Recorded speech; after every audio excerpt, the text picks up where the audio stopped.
This is Alexa with the Kli'nishen Atelier and the founder of Care Identity, and I'm super excited to have Dr. Rebecca Berens with us today. I will go ahead and let her introduce herself. Thanks so much for having me. I'm Rebecca Berens. I'm the founder of Vita Family Medicine. We started off in Houston, Texas, and we just moved just outside of Houston to Sugar Land, Texas last year. This is we just had our 5th birthday. Oh, yay, happy birthday. So tell me a little bit about your journey. And for those that are listening, Dr. Berens is one of my clients, and I'm kind of excited to interview her because she's grown so much over the last few years, and then kind of hearing about her journey and how it's kind of even shifted. So tell me a little bit what that looked like when you first got started. What was your planning like? Tell me a little bit about that. I opened in January of 2020, which that's a whole other story. but when I was planning to start, it took me probably about a year from like first idea of considering going out into my own practice to like actually opening. I was at the time I was residency faculty at a medical school in family medicine residency, and I had just had my first baby and was struggling with balancing those two things and realizing that the career that I thought I was going to have was not going to work for the type of family life that I wanted to have. And so that was kind of what initially gave me the idea to look into alternative options. And that's kind of how in my research for what my other options were, I found the DPC community and kind of started the process from there. So when we opened in January 2020, I did not have any patient panel that was following me because I was at a residency clinic that was based in a county healthcare system. So it was not typically the type of patient population that follows to a private practice. And I had only been there for about a year and a half. So I also wasn't like very well established in the community either. So I started from scratch, was right before the pandemic got started. I had maybe about 5 or 6 patients by the time the pandemic hit in mid-March. It was a process from there, really building from scratch and having to figure out how to meet people, how to get myself known in the community, how to find the types of patients that would want care in that model and how I could help them. And then navigating the pandemic along the way as well. That's a lot. It was a lot. It was a lot.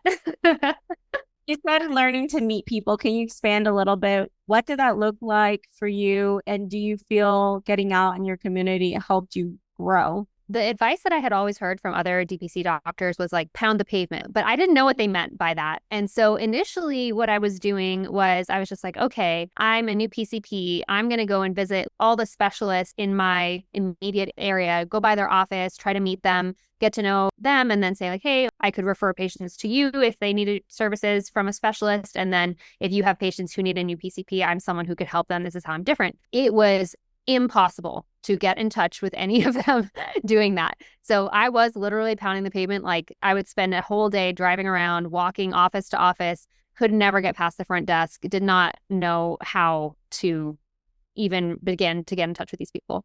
I was dropping off letters that I had handwritten. I'd put my cell phone number on there. I don't think they ever probably made it past the trash can. And so it was really hard. I also started going to some like networking group meetings because I had heard about that from, other DPC doctors, going to networking groups where there's small business owners who maybe don't have the health insurance or maybe can't provide health insurance to their employees. It seemed like it may be a good fit. And that was helpful for me, not so much in necessarily growing the practice, but in learning how to network because I didn't really even know what that meant. And the networking groups were very helpful just in like there was a structure.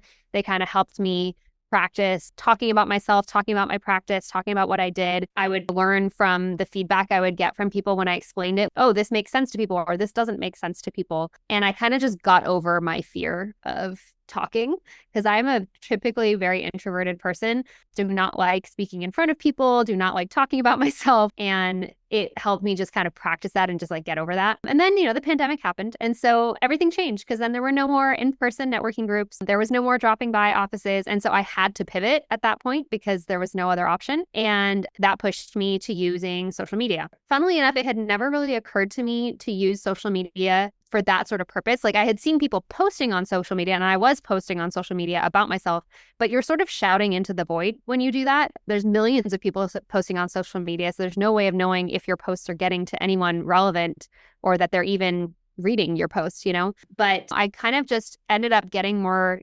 integrated into like local community groups. So like neighborhood mom groups, neighborhood civic association groups, physician Facebook groups for my local group of physicians.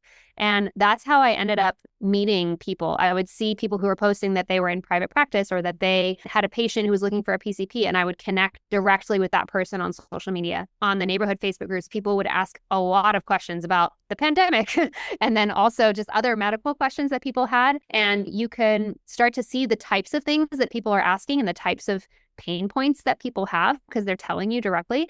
And then you're able to respond in a way that's helpful. You're providing them some help and some value, especially during a very uncertain time, but in a non-salesy way. You're just saying like, hey, here's some information. I can help you. I'm not your doctor, so like, please talk to a doctor. If you don't have a doctor, I'm happy to help you, that kind of thing. And so then I met a lot of people in that way. And then just with the clinicians that I met too. So there's physician Facebook groups, but the moms in the Facebook mom groups, some of them are therapists, some of them are dietitians, some of them are other types of healthcare specialties that are different from doctors. And doctors are really bad at communicating with them. So if they find a doctor that will communicate with them, they are happy to send you their clients that they see because they want someone that they can work collaboratively with. And so I connected with a lot of people through those groups that I built relationships with over time, and we're able to take care of our patients together because we are collaborating and we're working together and we're communicating. I love that. There's like a few things I want to kind of retouch on here.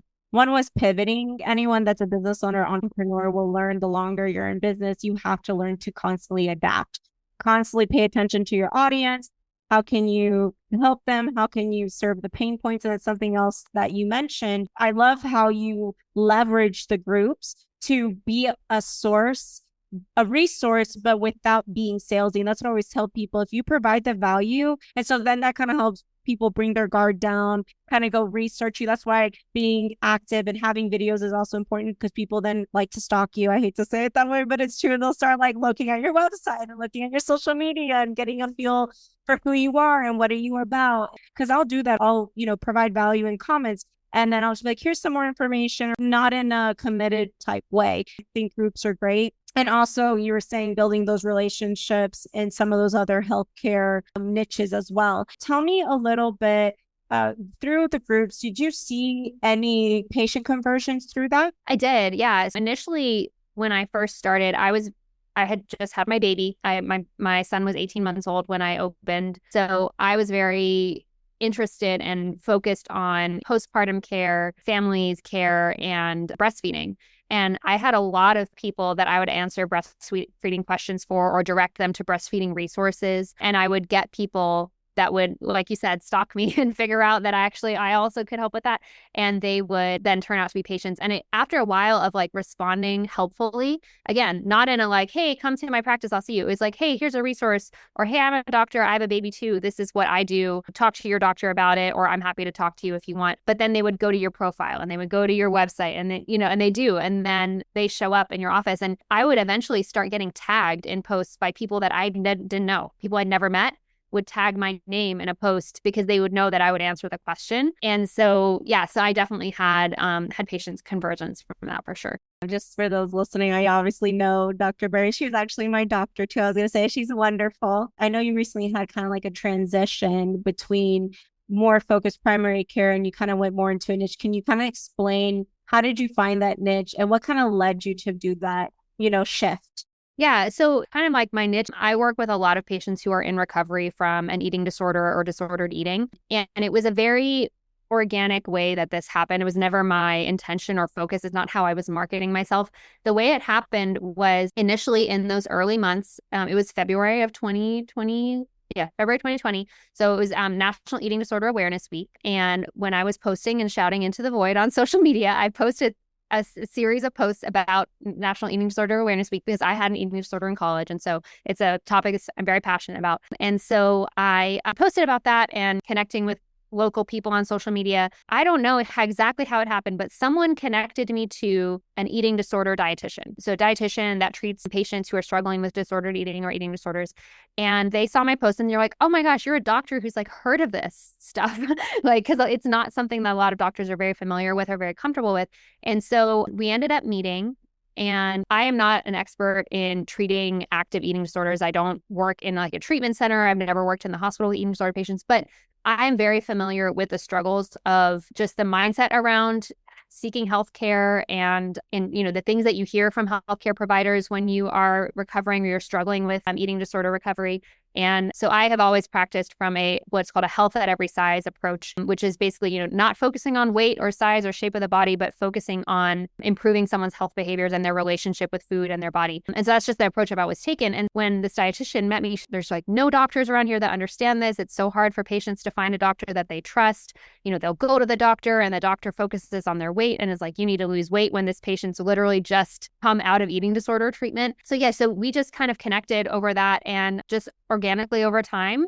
If there was a patient that needed a primary care doctor, either she or many of the people in her network, because it's a small community of eating disorder treatment providers, would start to refer patients to me for primary care. And again, they're not patients who are, acutely ill with an eating disorder, but there's so many people who have struggled with disordered eating or eating disorders, and then they're kind of hesitant to go and seek care after the fact because of experiences that they've had. Particularly people who have larger bodies can be really triggering or really, they experience a lot of shame or stigma when they go to the doctor. And so I just started getting referrals from some people that I didn't even know. They all know each other and they started referring patients to me. And so as I would meet more and more people, I would connect with them. And then it was also sources for me when I had a patient who needed to see a dietitian or needed to see a therapist.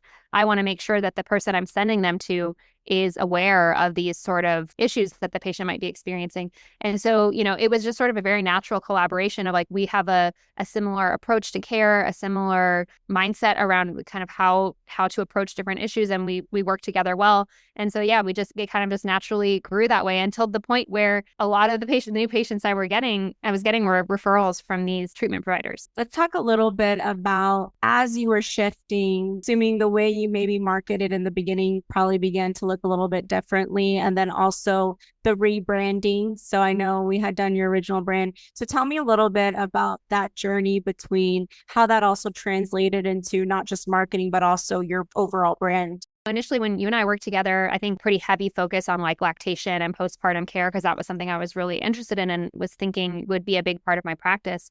And it was initially. And so a lot of my marketing was around that. I had Google ads that I was doing both for lactation and postpartum care and also for just like general DPC care. And my DPC marketing was very general. I think this is kind of how a lot of DPC doctors start out, is like, there's like the DPC template that you hear about that like everyone says the same things over and over again. And like, you don't really know what your message is going to be yet or what kind of patients you're going to attract. So you kind of start with that general marketing. And that's what I was doing initially. And then I started to see that the patients that I got from like those Google ads, for example, or that kind of were cold calling doctors and came to me that way, they didn't tend to become long-term patients because maybe we were not aligned in our approaches. Like maybe the way I approach things is not the way they like to approach things.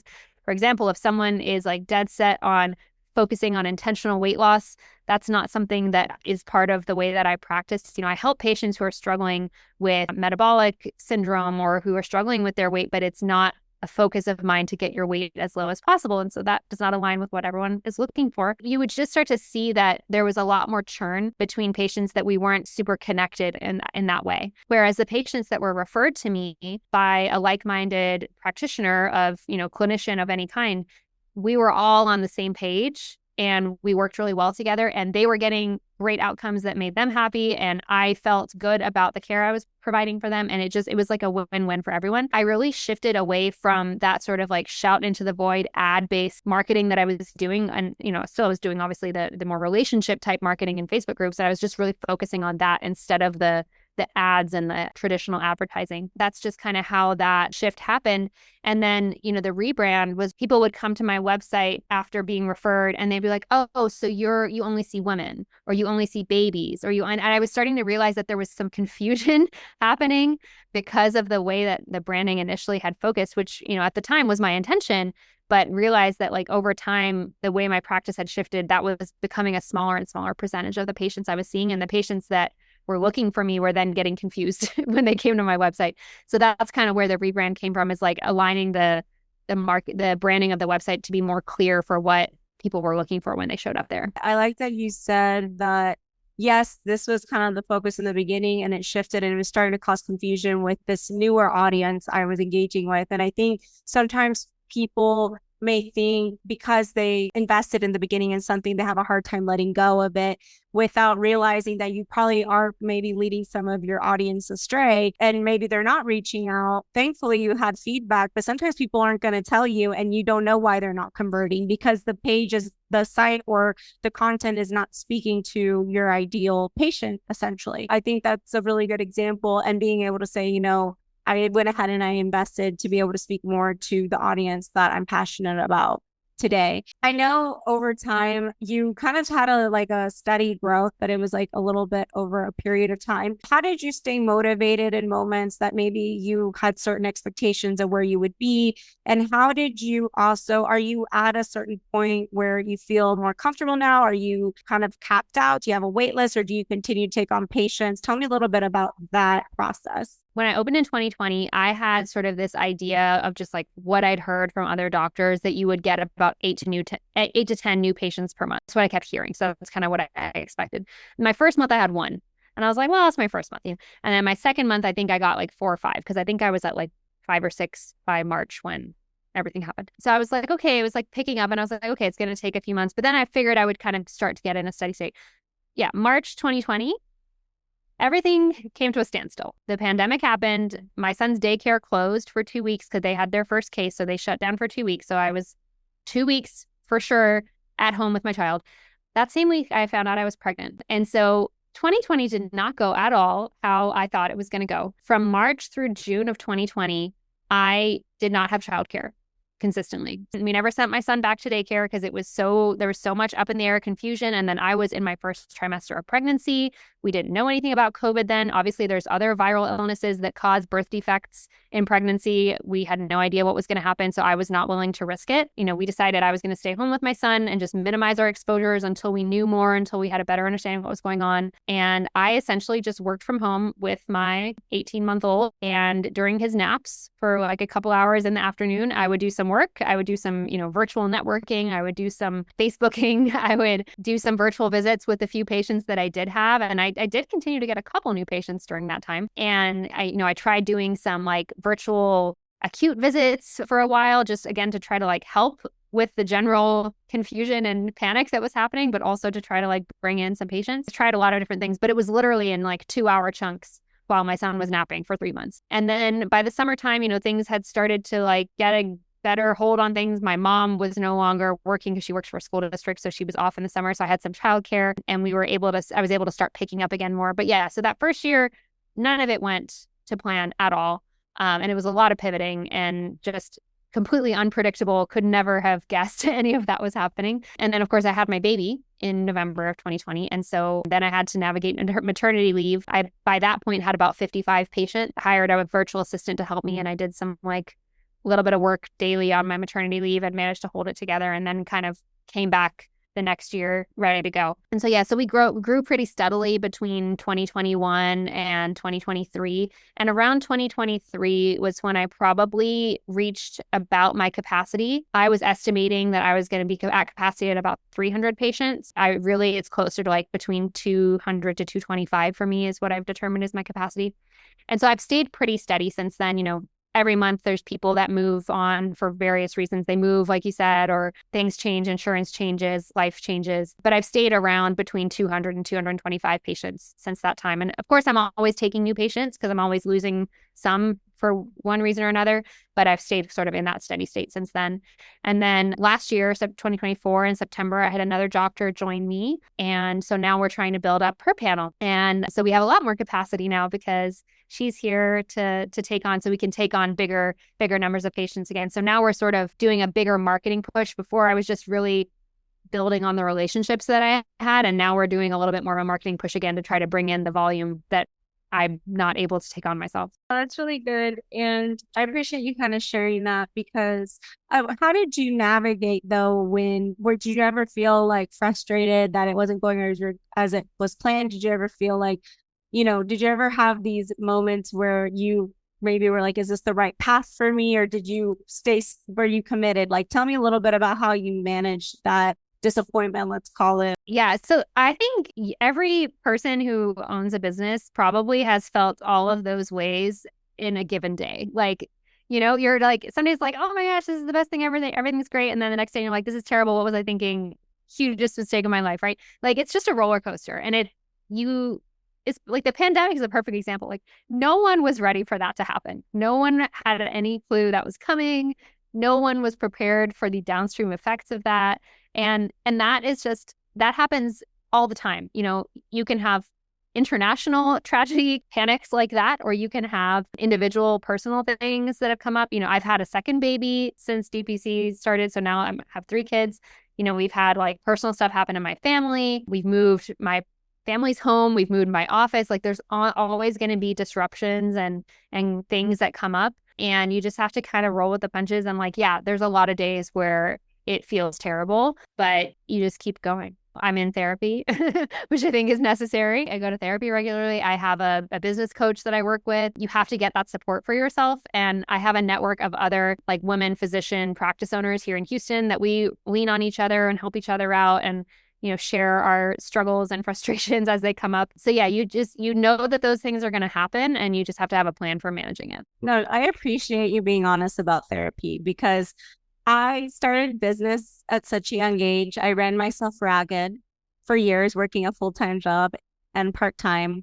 And I literally had a lot of mental breakdowns and I didn't understand what was going on sometimes, the amount of stress that I was putting myself under. And eventually I had to go to therapy too. So therapy honestly helped me navigate, also helped me realize I was a terrible boundary setter, not just with my personal life, but with my business, let my business run me. And so it got hard though, because I always had this urgency, like, oh my God, if I don't answer this person right now, I'm going to lose the opportunity. And I'd always have like this stress and this anxiety.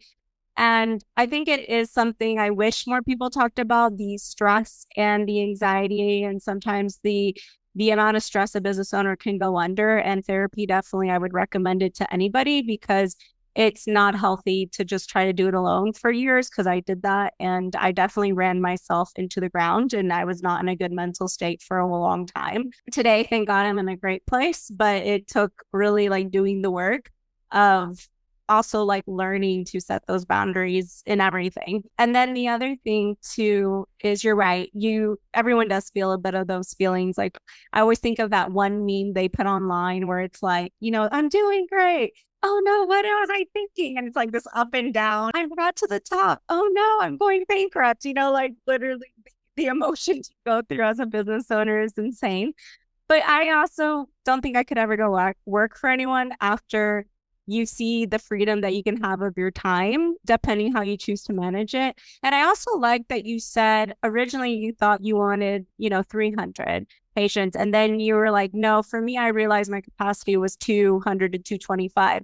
I think being realistic with ourselves too, and sometimes not just chasing the numbers, but realizing I also want to have a balanced and peaceful life and not run myself into the ground. I think that's a lot of self-awareness of being like, you know what, this is where I'm comfortable. And I think if anything, when I hear DPC doctors, there's always this expectation of having like 400 patients, 700 patients, 500 patients, 600 patients, do it or they grow and they bring on patients, they bring on other physicians sometimes to help them. I think also being honest, what's best for you. You don't have to do something just because someone else told you that's what you should be having, right?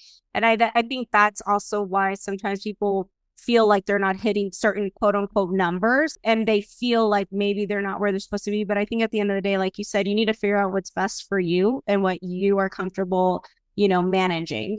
What you said, that's where therapy is really helpful, is the way of living, the strategies you develop to get you through medical school, residency. They are not the same strategies that you're going to need to run a business. In fact, they're actively harmful to the way that you need to run a business. And you have to like relearn how to do things, because the survival mode that you're in to get through med school and residency, it's just work, grind. Like you can't run a business that way, because you will run yourself into the ground because there's no one pumping the brakes. You have to be able to pump your own brakes. And like you said, like what I learned is that the type of patients that I'm seeing, and being in a very like trauma informed practice, the amount of time that people need and the number of visits that they need, it's different. and your own patient population is going to vary. And just because another practice can see 500, 600 patients, they have a completely different patient population with different needs. The patient population I'm serving, the needs are different and the time needed to spend is different. And I did have a period of time where I was really struggling with that. I was like, what is wrong with me? Like, why can't I do this? Other people are doing this. And then I realized it's not that there's something wrong with me. It's just the approach that I take is different. And the types of patients that I'm seeing and the needs that they have is different. And therefore, of course, the numbers are going to be different. And once you realize that, you can adjust it to make it work for the needs of yourself and your patients. Yeah. Another thing that just triggered a thought when you were talking about time, I don't even know what you charge now, but did you see a difference as you began to kind of figure out this is my model, this is my approach? Did you change your pricing structure to allow to still have that comfortable cushion, but still be able to care for your patients the way you wanted? I often hear in like these DPC groups when I'm like reading people saying, oh, you shouldn't charge that much, or you shouldn't charge XYZ, or you should charge this. That's like saying, oh, because I'm a designer, I should charge what the designer down the street is charging because that's what it should be, versus this is what I feel my time is valued at. And when you were talking about, you've realized in your model and your approach and your niche that you're in, you give more time, or maybe they need more time, I would assume that would change the payment structure. And so tell me a little bit. You don't have to say necessarily what your rates are, but like tell me a little bit how you figured out your pricing model over time. And were you also believing that same story that you needed to charge a certain fee in the beginning? Yeah. So this absolutely happened to me. When I started, I literally, the way I came up with my pricing is I just like looked at other people around me and I was like, oh, that's how much they're charging. That's how much I'll charge. It never even occurred to me to do any other sort of analysis or like thinking about it. I was just like, oh yeah, that sounds about right, which is insane looking back, right? But like when you're starting out, you don't know, and you have to just start somewhere and then you figure it out as you go. But yeah, I mean, there is a lot of people in the DPC community that are very vocal and like aggressive about saying like, you have to do it this way. You have to charge this, like you're charging too much. And it's absurd. You can't know what the right pricing is until you know like your area's costs. Like the area of town that I'm in and the city that I'm in has a different cost of running a business than a different town in a different state, that maybe a smaller town, a more rural area. Like it's just totally different. You're starting from different costs. So you have to take into account your cost of doing business. You have to take into account the types of patients that you're going to be seeing and how frequently they're going to need to be seen, how much time you're going to spend with them, how much ancillary time happens. So like for me, for example, I'm doing a lot of care coordination with dietitians, with therapists. We are having conversations separate from time when the patient's actually seeing me. And that's still work time, right? So I have to still budget that time into my schedule. If the patient's on a medication that requires prior authorizations, which I do have quite a few patients that are on medications that require prior auths, you have to either budget time for yourself to do them or to have staff that does it for them, because these are not medicines like that a lot of DPC docs will say like, oh, just buy the generic and dispense in your office. Like that's not an option. One, it's not an option in Texas at all. But two, even if it were an option to dispense, I can't dispense a brand name medication like that in my office, you know? You have to take into account your own circumstances. And like I said, you're not necessarily going to know that off the bat. You have to just kind of start somewhere and then adjust as you go. That was a big mindset hurdle for me of figuring out how to adjust my pricing to still be as affordable and accessible as possible, but also adequately compensate me and my staff, right? Because I have people that work for me that I want to pay a fair living wage, and they are local people in this country. They're not overseas VAs. I am paying other Americans to work for me, and so I want to make sure I'm treating them properly. And so it's very important to take all of that into account when you're setting your pricing, and not just this like race to the bottom mentality that so many people have. And yeah, it doesn't necessarily work for every patient. Like some patients, it's maybe a cost that they can't afford. But for the patients that need the type of care that I'm providing, it is often worth it to them. And it still often saves them a lot of money and heartache in the long run, because they're able to get the care that they need, get the preventive care they've been putting off for years, and have their care properly coordinated with the team of people that's helping care for them for a really complicated situation. And that's not necessarily the same thing that they're doing at another DPC. When you updated your branding, do you feel you began to get more of that target or ideal patient base? And did you feel you began to get more patients? The timing of it was a little weird because I did it right as I came back from maternity leave from my third baby. And so we were a little off cycle. I hadn't been actively engaging in networking and marketing for a couple of months because I was out on maternity leave, right? I can't really temporally relate it, but I will say I don't hear the same confusion now that we previously were getting. Because like when I get a referral of a patient, if they would go to my website, like some of them would tell me like, oh yeah, I saw on your website you only see women, or I saw on your website you see babies. Is that true? Like, do you see adults? Like, there was a lot of confusion. I don't hear any of that confusion anymore. So I do think the change in branding was helpful. And I think it probably will continue to be helpful down the line in making sure that the right clients are finding us. I can't really necessarily say if there was a direct correlation in like numbers of patients coming in or anything like that. It eliminated the confusion, and now people aren't wondering and they're not questioning it, and they know they're in the right place, and they know this is the kind of care, which then leads me to another comment that you said. Essentially, the word that came to mind was value. You have created this value, and people are willing to pay for the service you're providing because you've made it very clear what you provide, and number two, you've set yourself up as an expert in what you're doing, and number three, people are willing to pay because they feel like you can help them. And that's honestly what successful branding is. And I think that's what people don't realize sometimes is everything kind of works together between not just the referral, obviously that's helpful. All they can do is refer you. Then you need to make sure the rest of your stuff's in order to make sure to help to convert that person to want to take action to meet with you.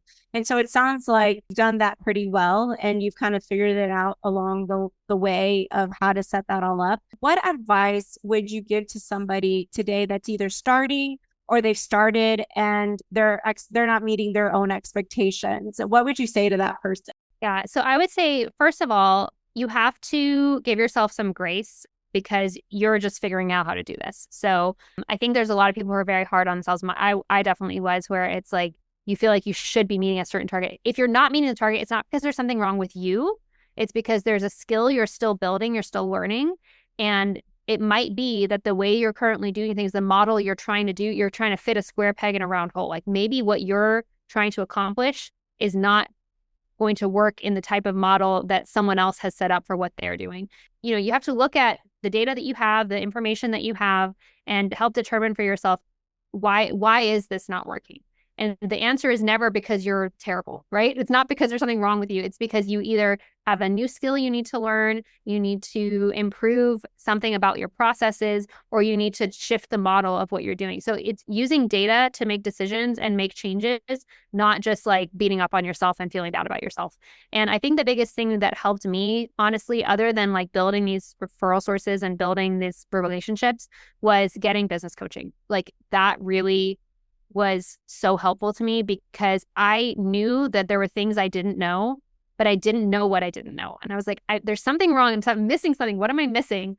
And you don't even know what to look for or what to ask for because you don't know what it is that you don't know. And so I found business coaching really helpful. Obviously, you got to be careful who you work with and you got to make sure they know what they're doing. For me, that was really, really huge. And the coaching group that I work with has a group of other people. It's not just one-on-one. There's a group of people. So again, it's building that community and having multiple people you can learn from.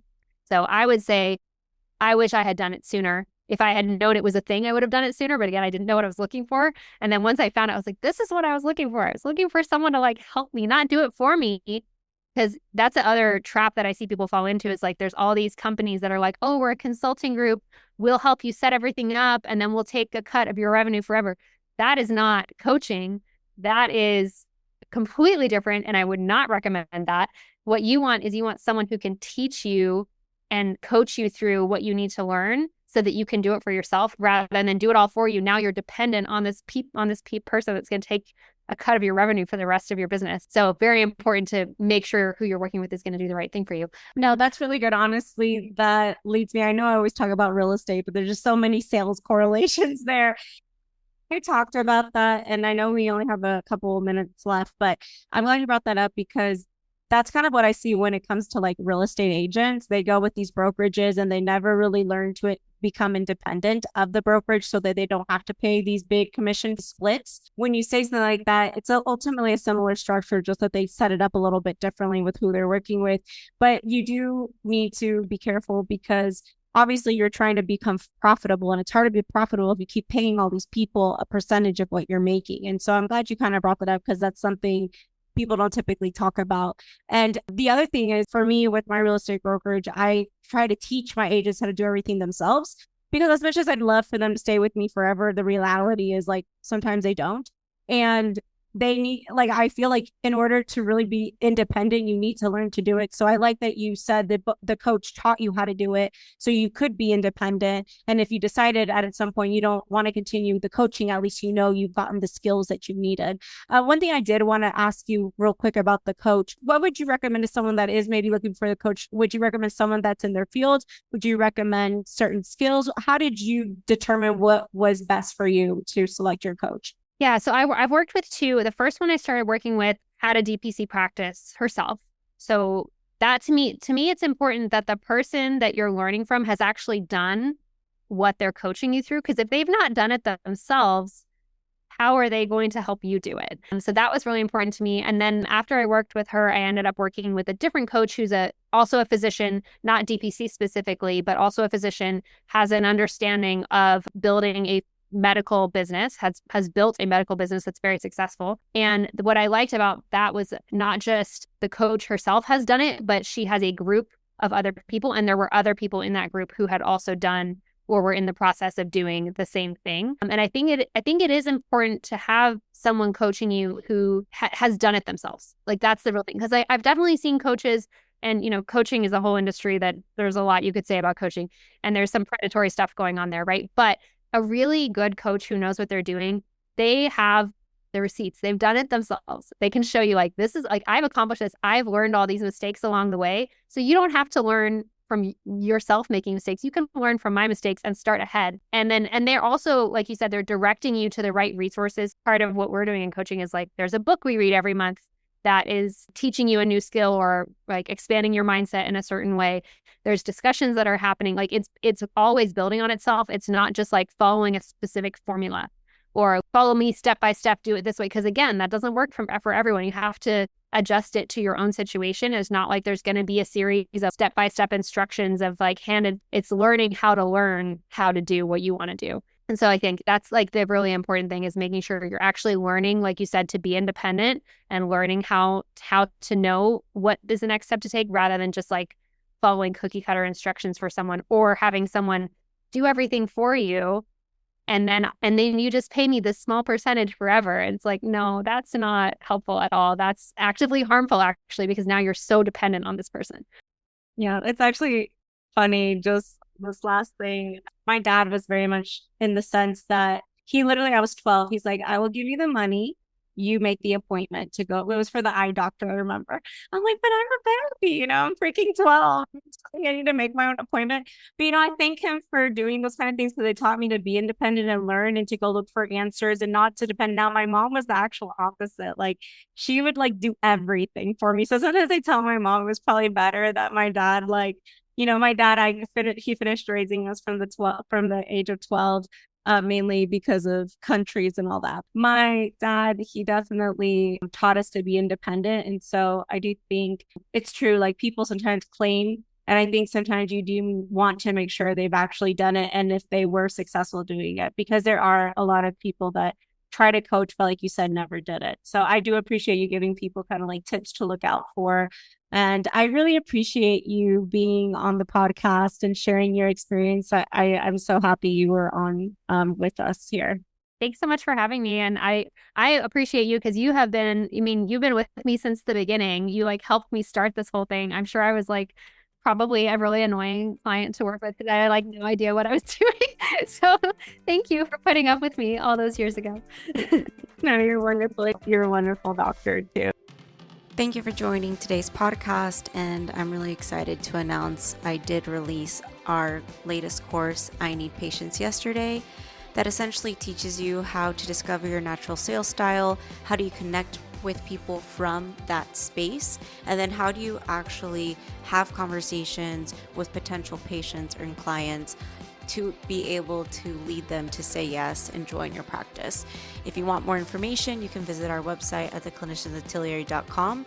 The website link is also at the bottom of all of our podcasts, and you can check out that course, I Need Patience, yesterday.